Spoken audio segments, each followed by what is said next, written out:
राधे राधे। कैसे हो आप सभी? आशा करती हूँ ईश्वर की कृपा से आप सब कुशल मंगल होंगे। तो प्यारी कार्तिक कृष्ण पक्ष की अष्टमी तिथि को यानी कि करवा चौथ से ठीक 4 दिन बाद यानी कि 4th डे अहोई अष्टमी का व्रत पूजन किया जाता है। ये व्रत पूजन स्त्रियां अपनी संतान की प्राप्ति के लिए, जिनके संतान नहीं है वो संतान की प्राप्ति के लिए, और जिनके संतान है वो उनकी सलामती के लिए यानी कि उनकी उन्नति के लिए, उनके अच्छे स्वास्थ्य के लिए और उनकी तरक्की के लिए और उनके जीवन में सुख समृद्धि आए, इसके लिए जो माताएं हैं, स्त्रियां हैं, वो अहोई अष्टमी माता का पूजन करती हैं। तो फ्रेंड्स, आज की इस वीडियो में हम अहोई अष्टमी पूजन की बहुत ही सरल पूजा विधि जानेंगे कि किस प्रकार से हमें अहोई अष्टमी का व्रत पूजन करना चाहिए। अहोई अष्टमी में क्या क्या सामग्री लगती है उसका वीडियो ऑलरेडी चैनल पे आ चुका है, आप उसे ज़रूर देखें। तो ये जो व्रत पूजन है ये अलग अलग क्षेत्रों में थोड़ा बहुत अंतर आ जाता है, तो आप अपने अनुसार कर सकते हैं इस पूजन को। और अगर आपको कोई बताने वाला नहीं है घर परिवार में तो आप इस विधि से भी इस पूजन को कर सकते हैं। तो वीडियो बहुत ही महत्वपूर्ण है, अंत तक वीडियो को ज़रूर देखें। वीडियो को लाइक शेयर और चैनल को ज़रूर सब्सक्राइब कर लीजिएगा। तो आइए वीडियो शुरू करते हैं। तो देखिए, ये जो पूजन है ये एक चौकी आप लगा लीजिए। चौकी के ऊपर आप लाल पीला वस्त्र बिछा लीजिए और यहाँ पर चावल के ऊपर, चावल की जगह पर यहाँ पर आप गेहूं का प्रयोग कर सकते हैं, या फिर आपके क्षेत्र में जो भी अनाज लिया जाता हो, बस हमें खड़ा अनाज लेना होता है, उसका आप प्रयोग कर सकते हैं। तो अहोई अष्टमी का इस प्रकार का चित्र आता है। कैलेंडर ले सकते हैं, चित्र ले सकते हैं, उन्हें आप इस तरीके से स्थापित कर लीजिए। साथ में यहाँ पर कमोई भरी जाती है जिसे हम दूनी भी कहते हैं। तो ये काफ़ी बड़े साइज़ की भी आप ले सकते हैं, जैसे भी आप जो भी आप जितना भी अनाज आप दान करना चाहें, तो उसे चावल से या गेहूँ से भरने के बाद में उसके कंठ में इस तरीके से मौली बांधी जाती है। गाँव में तो बहुत ज़्यादा, जिसमें 5 किलो 11 किलो के करीब बहुत सारा अनाज आ जाए ना, इतनी बड़ी ये दूनी ली जाती है।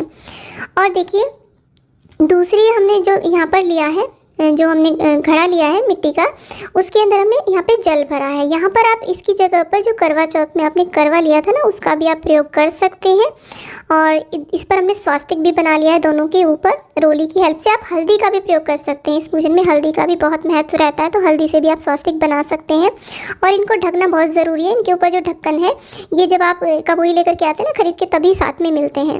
और साथ में एक मिट्टी का दिया भी मिलता है। और ये देखिए, ये चांदी की स्याऊ माता बनवानी होती है। ये सुनार के यहाँ बहुत इजीली मिल जाती हैं, एक बारी बनवानी होती है बस। ये आगे इसी में हम मोती डलवाते रहते हैं। और उसके बाद में हमने देखिए यहाँ पर चावल रखे हैं। चावल एकदम साबुत होने चाहिए और उसके ऊपर हम एक दीपक की स्थापना करेंगे। अब किसी किसी के यहाँ पर क्या होता है कि दीपक नहीं जलाया जाता है, तो आप इसको स्किप कर सकते हैं। दीपक आपके यहाँ जलाया जाता है तभी आप दीपक प्रज्वलित करें। दीप प्रज्वलित करने के बाद में हम इस प्रकार से जल का छींटा दे देते हैं, शुद्धिकरण कर लेंगे।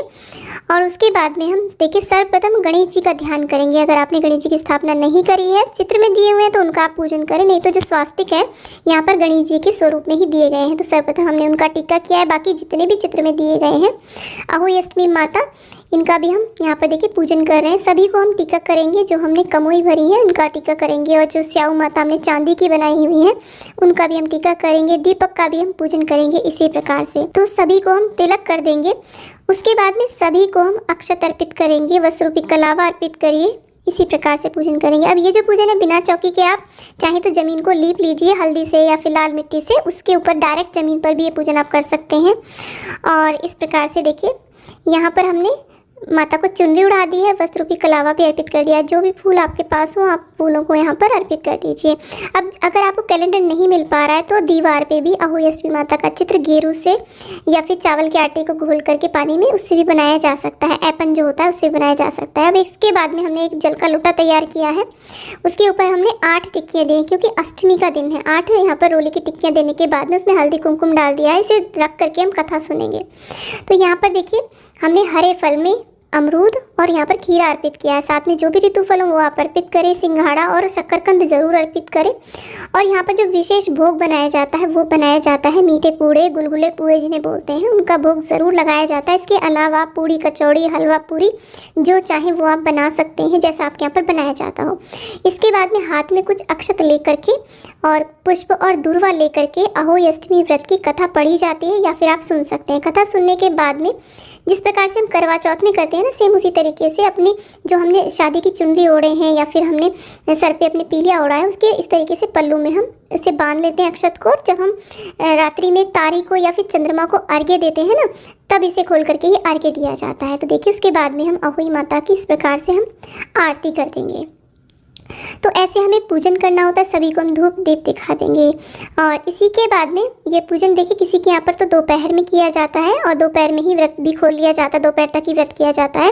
किसी के यहाँ पर शाम को ये पूजन किया जाता है। और पूजन में देखिए यदि आपकी संतान है तब आपको ये साड़ी पूजनी होती है। संतान प्राप्ति के लिए यदि आप ये व्रत पूजन कर रहे हैं तब आपको साड़ी पूजने की आवश्यकता नहीं है। तो साड़ी के ऊपर आप कुछ दक्षिणा रख दीजिए और उसके ऊपर कुछ श्रृंगार की सामग्री रख दीजिए। और यहाँ पर जो हमने पूड़ी बनाए ना उसमें से भी सामान रख करके और ये जो कमोई हमने चावल की भरी अनाज की वो रख करके ये सास को या ननद को ये बायना दे दिया जाता है।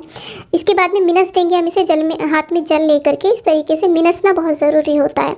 उसके बाद में हम अहोई माता से हम प्रार्थना करेंगे, क्षमा याचना करेंगे। और शाम के समय जब तारी निकल जाती हैं 6 साढ़े 6 बजे के करीब तारियाँ निकल जाती हैं, कहीं पर तो तारी को जल दिया जाता है, किसी के यहाँ पर चांद को जल दिया जाता है।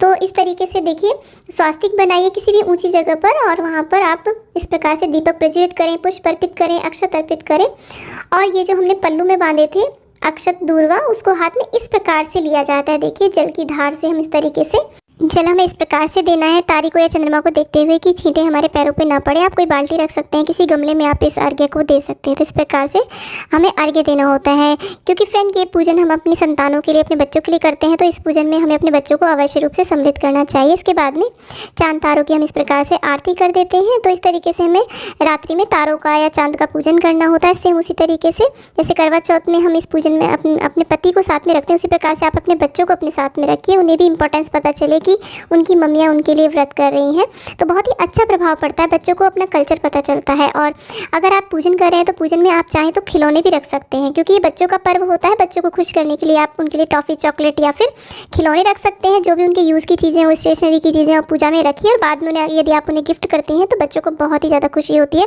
क्योंकि जब बच्चे खुशी होते हैं तो हमारी अहोई अष्टमी माता भी बहुत ज़्यादा खुश होती हैं। किसी किसी के यहाँ पर 2 घड़ भरे जाते हैं, यानी कि दोनों घड़े जल के भरे जाते हैं। और ये जो पूजन है ये ऐसी जगह किया जाता है जहाँ से चौकी हटाई ना जाए, यानी कि दिवाली का पूजन भी सेम इसी जगह पर किया जाता है, इसी चौकी पर किया जाता है। और ये जो कमोई का जो जल भरा जाता है ना, 2 घड़ जो भरी जाती है, उसी के जल से दिवाली वाले टाइम स्नान किया जाता है। परंतु हमारे यहाँ पर ऐसा नहीं किया जाता। हमारे यहाँ पर ये जो एक कमोई में हमने अनाज भरा है वो तो बायने के साथ में दे दी जाती है। दूसरी में जिसमें जल भरा है, या तो चाहे तो आप इससे अपनी संतान को स्नान करा दीजिए अगले दिन सुबह को जब चौकी आप हटाएंगे, या फिर आप इसे अगले दिन गाय के खूंटे पर, हमारे यहाँ पर तो गाय के खूंटे पर इसे सिला दिया जाता है। तो इस तरीके से हमारे यहाँ पर पूजन होता है। जैसा आपके यहाँ पर होता हो आप वैसा कर सकते हैं, क्योंकि ये जो पूजन है ये थोड़े से अपने अपने ट्रेडिशन के अनुसार, अपने आसपास के क्षेत्रों के अनुसार बदलते रहते हैं। अब ये जो हमने चांदी के अहोई अष्टमी माता को पहनाया है 2 घड़ के गले में, तो इसको आप अपने गले में डाल लीजिएगा। शाम की पूजन संपूर्ण करने के बाद में आप चाहें तो देखिए इसे कुछ समय के लिए अवश्य रूप से पहने, चाहे तो आप दीपावली के दिन तक भी इसे पहन सकते हैं और आगे कोई भी शुभ दिन देख करके आप इसे गले से उतार करके रख सकते हैं किसी भी सुरक्षित जगह पर। तो इस तरीके जैसे किसी के यहाँ पर तो दोपहर में ही ये व्रत पूजन खोल लिया जाता है, व्रत खोल लिया जाता है। किसी के यहाँ पर शाम तक व्रत रखा जाता है, तारी को जल दिया जाता है, कहीं पर चांद को जल दिया जाता है। किसी के यहाँ पर ये निर्जल व्रत भी किया जाता है, किसी के यहाँ पर फलाहारी व्रत भी किया जाता है, दूध चाय आदि लेकर के। तो जैसा भी आपके यहाँ पर होता हो आप वैसे कर सकते हैं। या फिर अगर आपको कोई भी बता नहीं पा रहा है तो आप हमारे तरीके से भी इसे फॉलो करके कर सकते हैं। परंतु जो भी तरीका आप एक बार अपना लेते हैं उसे हमेशा वही अपनाना चाहिए। तो फ्रेंड्स वीडियो यदि थोड़ा भी यूज़फुल लगा है तो वीडियो को लाइक, शेयर एंड चैनल को जरूर सब्सक्राइब करिए।